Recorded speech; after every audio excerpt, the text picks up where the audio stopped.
Hi everyone, welcome to the Icehouse Podcast. Today is actually episode 101, which is quite significant. It's very cool. I'm looking forward to this conversation. Today we're talking to Diane Stanbra. She has done Icehouse coaching with her business Picnic Box at the time. As with many of us, COVID led to an opportunity to pivot, and now she has started a new venture called Rescued. Really excited to talk about the Rescued journey today. Rescued is on a mission to lead New Zealand to a zero food waste and landfill future.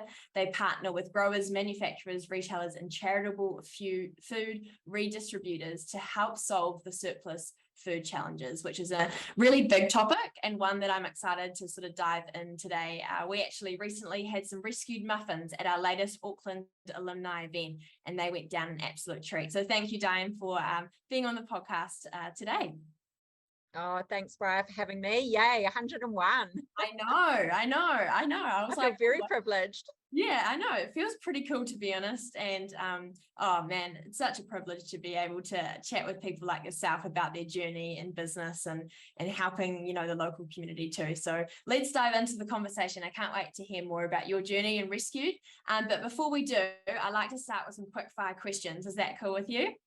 Of course, bring them on. Nice, sounds good. What did you want to be when you grew up? Funnily enough, I actually wanted to be a bank teller. Really? I've never heard that one before. So this is clearly a long time ago when the bank tellers were there. So yeah, random. I thought kind of standing there chatting to people and counting cash was quite a good career move. So but look, I guess I've wanted to be a number of different things. I've looked at some crazy things over the years, and just I think always wanted to own my own business and never kind of thought I would end up on this journey, but it's been awesome. And just food's always been a massive passion. So I guess, as they say, if you do what you're passionate about, then it's not really work. That's it. So cool. Book or podcast you recommend? Books are actually my escape, and as long as it's not serious, I read anything. And goodness, that's a really tough question. At the moment, I'm reading Anna Karenina, so probably not quite a light read, but it's been on my to-do list. No, that's cool. I like hearing the different types of books that people read. They either read to learn or to escape and chill and go to another world for a moment, which is quite cool. What's your coffee order? Easy, flat white. Yeah, I'm with you. Nice. When are you Keep it simple? Yeah, I'm with you. When are you most productive, Diane? Unfortunately, 3 o'clock in the morning. What? I don't know what it is. I just have this internal clock that for some reason thinks that 3 a.m. is the best time to be coming up with ideas and remembering all the things that I haven't done during the day. So it makes for a very long day, but quite productive. You can actually fit quite a lot in when you wake up at 3 a.m. Oh gosh, that's crazy. On the other hand, when are you most relaxed? I'm most relaxed when I've had a good day. Nice. There's really nothing beats that feeling of just like, that was a good day, and that's when my brain actually switches off, because I haven't got a whole lot of unresolved things that I'm still thinking about. So that's when I'm my most relaxed, and also when I'm just hanging out with friends and family and not working at all. Yeah, of course, that's nice. And where's your favorite place in the world? Oh, nowhere like home. So my actual happy place is basically anywhere on the water, on it or near it. So there's just something magical about being on the water or being beside it, going for a walk. It really just, it takes you to a different special place. That's so cool. I love that and can relate. Awesome. Oh, that's some great quick fire question answers right there. Diving into a nice open question to start our next lot of questions. Tell us about Diane. Who is Diane? What are your passions and what does life look like now? Goodness. Well, I guess I'm no different to anyone else. Life is very different to what it was 2.5 years ago. But hey, we're life for me is very different. I'm back in New Zealand, which I do, which I love. I have a new business which I now also love, and yeah, I'm just I guess trying to find the new normal and what life is going to look like now. Where were you before you came back to New Zealand? I was literally living my dream in Melbourne. So had an incredible opportunity in 2018. I was chosen for a business accelerator program. Funnily enough, the roadshow was held at the Icehouse in 2018. So that was slingshotters and Caltex. They were looking for startups and scale-ups to help support the business, and Picnic Box was chosen. And I went to Sydney first. 3 months of intensive learning and mentoring, and life-changing experience, and that just gave an incredible opportunity to launch Picnic Box into Australia. So we launched in Melbourne in February 2020. We were celebrating that we had a partnership that was going to start to get us underway in Sydney. And so literally just popped back to New Zealand with my little carry-on for 10 days, and here, still here. Oh wow, that's a crazy story. Man, there's many stories like that. But yeah, did you get all your clothes? Eventually. So thank goodness for amazing friends. So I got a couple of unaccompanied suitcases sent over, but I still need to go back because, bless my friend, my belongings are still in her garage. Oh wow, that's crazy, right? How quickly, like you said, life can change with what's gone on in the last couple of years. Would love to hear more about that business journey. So Picnic Box, and then how that has led to your recent venture, Rescued. So as I say, like so many other businesses, COVID literally just annihilated my Picnic Box in Australia and in New Zealand. We were very much large event focused, travel, tourism, all the markets that were just decimated. So and they were platter boxes and so individual picnics and platters, and then it was really a case of, once I got my head around that, there was literally nothing I could do. And we tried numerous things to keep the business going, but there was just we couldn't, and there was nothing we could do about it. So once kind of got my head around that, very much just took some time off. So reconnected, connected with friends and family, and just kind of then started thinking, well, what next? And in 2021, Countdown put out again another Keto program, and they were looking for up to 5 businesses to support getting products on shelf. So I thought, well, this is perfect. Rescued had been on my to-do list for a couple of years. And I thought, well, this is a great opportunity to, give me something to do. And so we started the journey of Rescued, which at that time was really based around quite mainstream approaches to surplus food. So your chutneys and jams and crostini and croutons. But then once we actually started, a bit more thinking on the project, we realized that there was going to be a lot more, needed than that. So, so now here we are, a few weeks away from getting products on shelf at Countdown. Wow, that's massive. That's very cool to hear. I know I'll be running to the local Countdown to support for sure, and that's a big part of why we want to share this story, is I know others in our community will want to do the same, which is cool. Why food for you? Like, obviously just a passion, food, or also a need? So food, massive passion, come from a big foodie family. Oh. And then it was really about, trying to understand what happens to all this, food, which is perfectly edible, but it just doesn't make the grade. And so as I said, like I'd seen, chutneys and jams and everything being made from produce, and I looked to find, something in New Zealand, and I kind of couldn't find anything. And then just the journey and the conversations we've had, we've realized that sadly the problem is just way bigger than having a few extra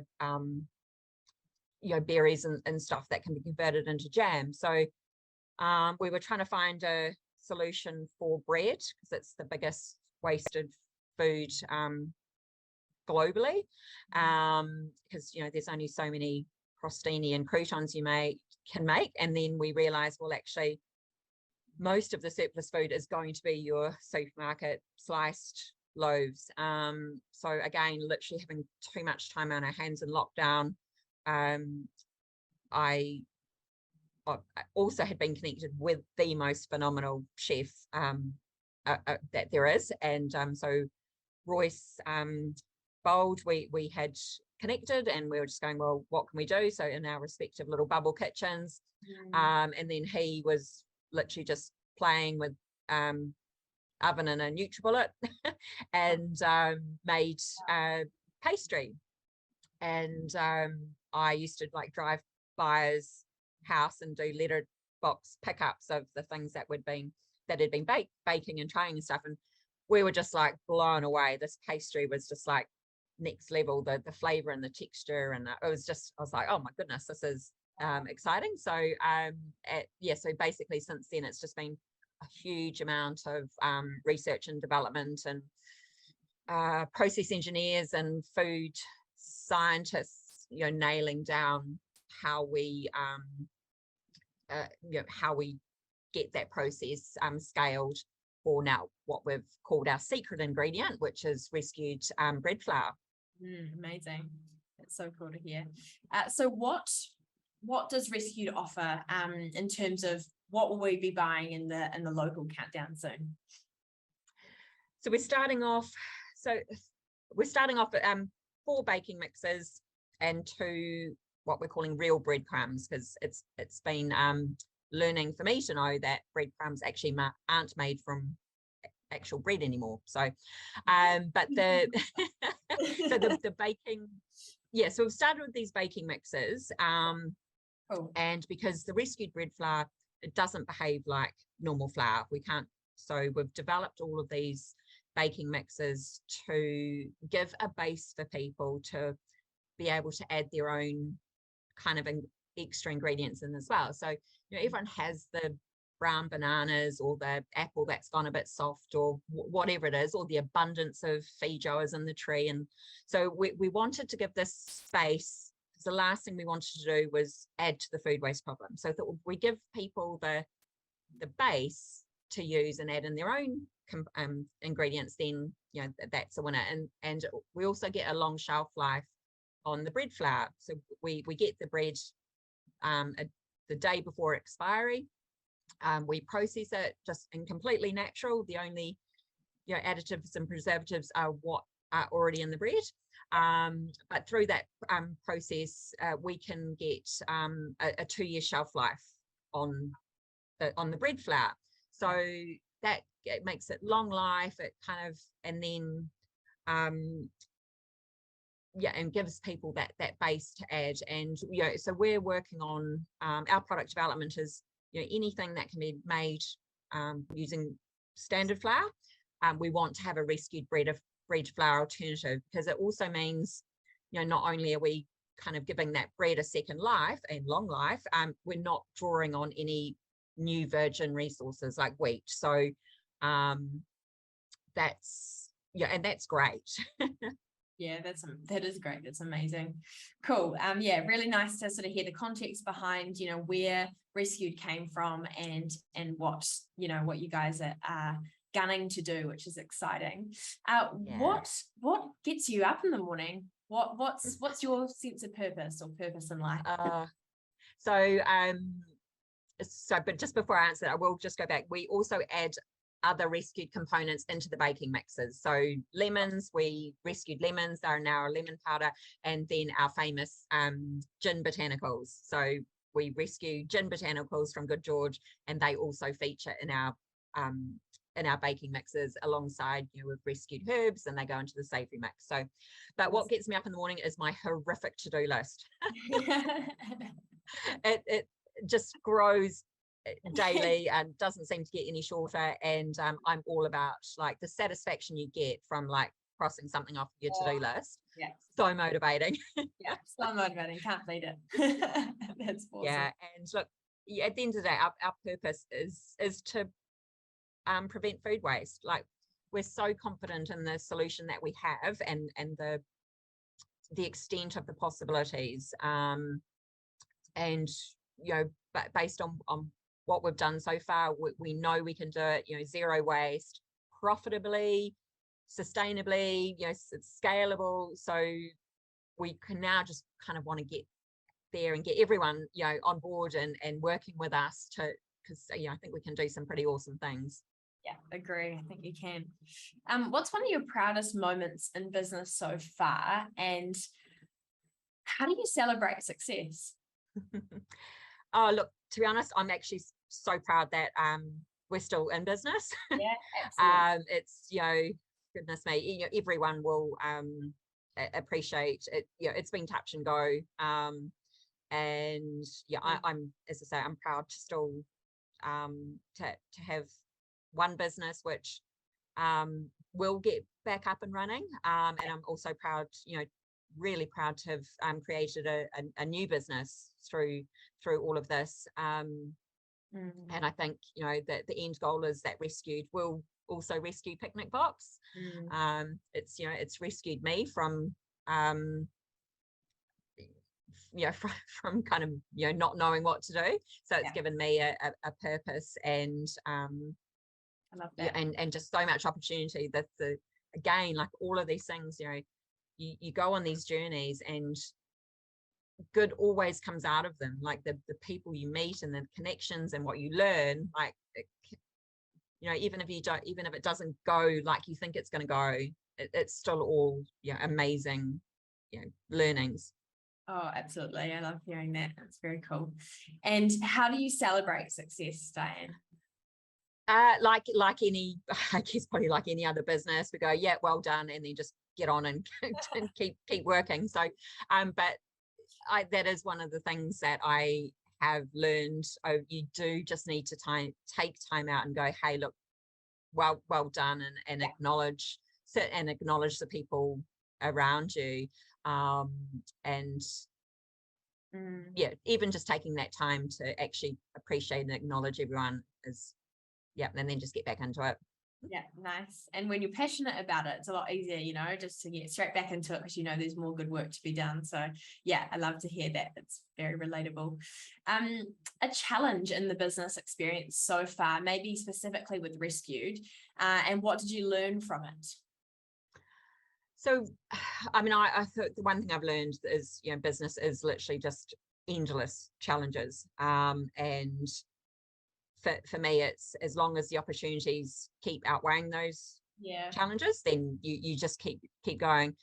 Oh goodness, we're going into Rescued, and particularly with Countdown and the whole FMCG, like that's a whole new world. And there's certainly been a number of challenges, varying in in enormity, but every challenge is an opportunity to learn.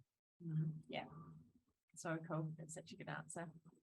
Nice. I'd love to sort of have a bit of a convo around the Icehouse connection, and we were just chatting before that you have done some Icehouse coaching. a few years ago now with Carollyn Chaplin and Ken Leeming, which are the great, incredible people that are still part of the Icehouse network today, coaching other businesses much like yourself, which is, really cool to hear. So I just wanted to hear, well, first question anyway, in this space is, how did you hear of the Icehouse? Okay, so this is going back 10 years now when I came out, when Picnic Box had just started. Yeah. And I realized pretty quickly that I needed some help, and a desperate call to BNZ just happened to get me the last spot on what was then the hatchery program. And that hatchery program was just phenomenal. It was, I think, a 3-month course condensed into two days.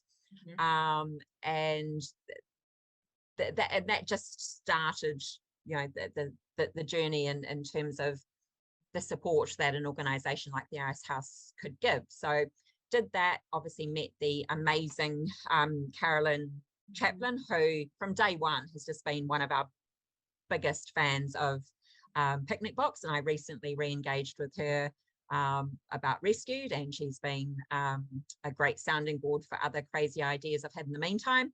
And Deborah Country was also part of that. So kind of did that, and again, just have that validation around I wasn't completely crazy with my idea, and they could really see that, the opportunities that I saw. And then next, so went from that into then a program, a more structured program with monthly meetings and working with Carollyn and Ken around the business. So, and at the time I also had a full-time job. So as well as launching Picnic Box. So it was just kind of working through those and then making the, scary kind of leap from, full-time, fabulous paycheck, into the unknown. So I kind of just went through that program, and had always kind of maintained those connections. And then Icehouse has said they presented the roadshow, which then triggered getting chosen for the Celtics, and then that then triggered the move to Australia. So Icehouse has kind of always been different connections along the way. Has been amazing.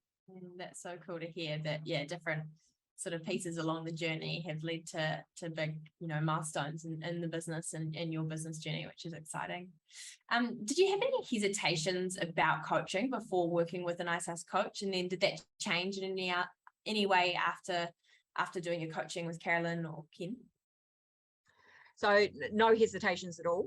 As literally a business, I was a business of one. So, and it's just impossible to do it on your own. So those coaching sessions that, they just gave that structure around the really important stuff and getting that foundation right. And also the accountability. So the biggest problem with Picnic Box when we were doing this was the extent of the opportunities, and you're just desperate to say yes to everything, and you don't want to, you're too scared to let anything go, and so you give away stuff, so you make all these mistakes. They're not mistakes, they're learning experiences. And so to have that framework where you could actually get tools in your toolkit to assess each opportunity and go, and is it feasible, and sometimes that actually means saying no to some pretty big things, but which is hard, but it's also for the best, because you have to be able to survive. So that framework was just invaluable. That's so cool to hear. And like you said, just someone, especially when you're in a one person business, just someone to bounce those ideas off and get that external insight is incredible and very valuable. Was there anything that you implemented into the strategy or business since the coaching any key takeaways? I think I've pretty much implemented, I did implement everything into the business, and the business strategy template, I still use it now. It's like a one pager. It gets everything. It's just that one kind of place to focus on. So I still use that now, as well as so many other parts of, when I went to Sydney and did the accelerator program there were a lot of learnings that I'd been through with the Icehouse that just made that transition a lot easier, and I could almost sound like I knew what I was talking about. That's so cool. I love that. Confidence. It gave you, good, sounds like it gave.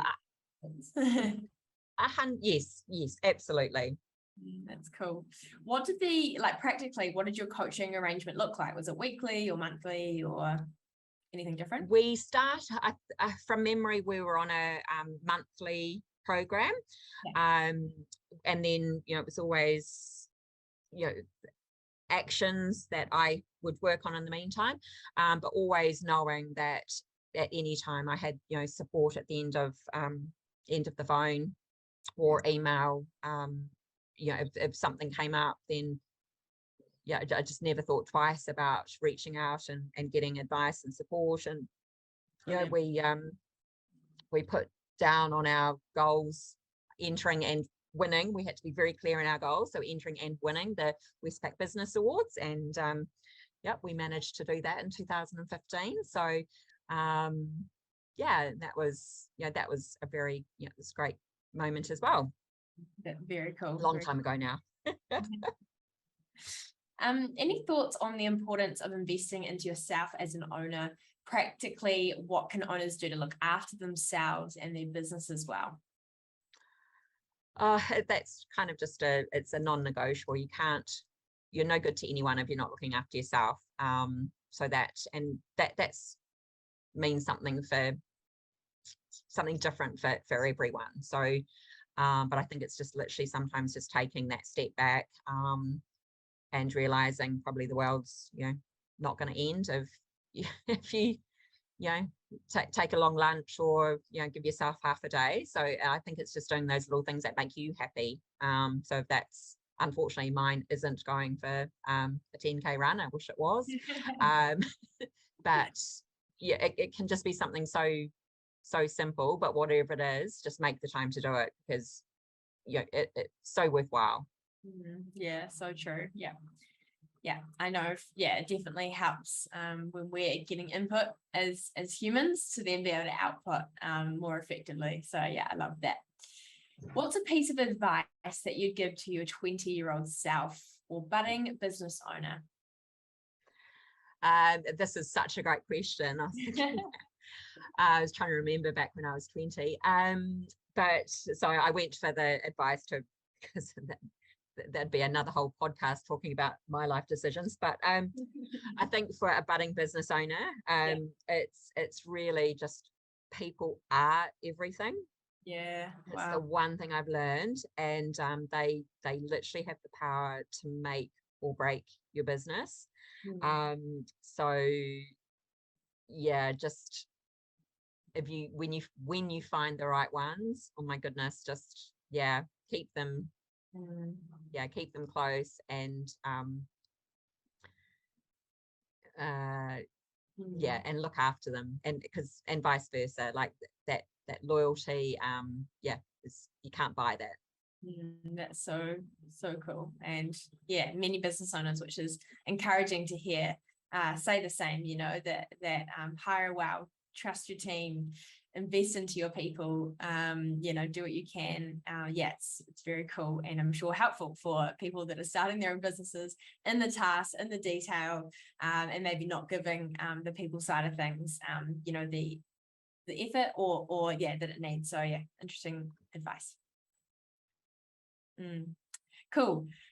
This is a big, interesting question that could go many ways. What are you curious about right now? It's probably quite sad to say. I've got this, so the circular economy, goodness me. I am spending a lot of time learning and understanding the impact. I think it's where every business now needs to be. So I'm literally doing as much reading and connecting and in that, getting experience in that space, and particularly for what Rescued is about. We're all, zero waste, and those circular economy principles have become the new kind of foundation for Rescued. So I want to just be involved. So lots of reference groups and research, and I honestly don't know how business was ever done before Google. It's just so true, because it just helps it. Again, was fortunate very lucky to participate in XLabs, so that's New Zealand's business economy program, and again, just like, wow, amazing. So taking all those learnings and putting them into practice, and trying to make a difference to the world. That's cool. Is that with circularity? Or? Yeah, that's one. Yeah, with Louise Nash and the team. Yeah, amazing. So yeah, cool. I've been listening to some of their podcasts too, and very inspired by their work. So cool to hear. Oh, So that's my little kind of place at the moment, learning as much as I can about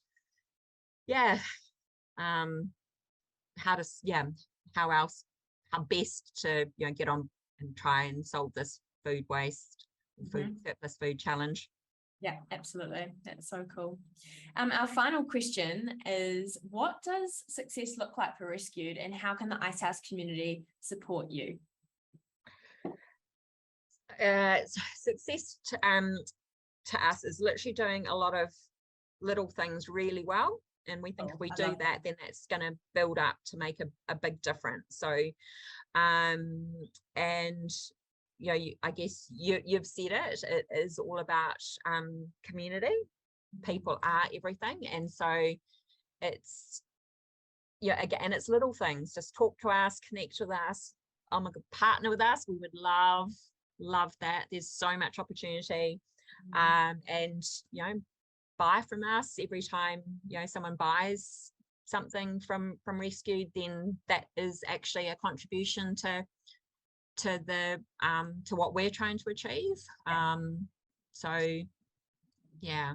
Yeah, awesome. That's so cool to hear. And I love that idea that just lots of doing lots of small things well equates to big impact. So well done to you for the impact that you're playing in this industry, and I'm excited to buy the baking mixes and your products, definitely. And I know that those that are in the Icehouse co-working space will have an opportunity to hear from you and try your products too, which is exciting. And also we'll be talking to you for our next event that we do in Auckland, next breakfast event. Definitely we'll have Rescued products part of it. So thank you so much for sharing your story today, Diane. You're amazing. And really, really cool to hear how you've got to where you are now and what the future looks like for yourself and for Rescued. Oh, thanks, Bryar. It's been, thank you for having me. No worries.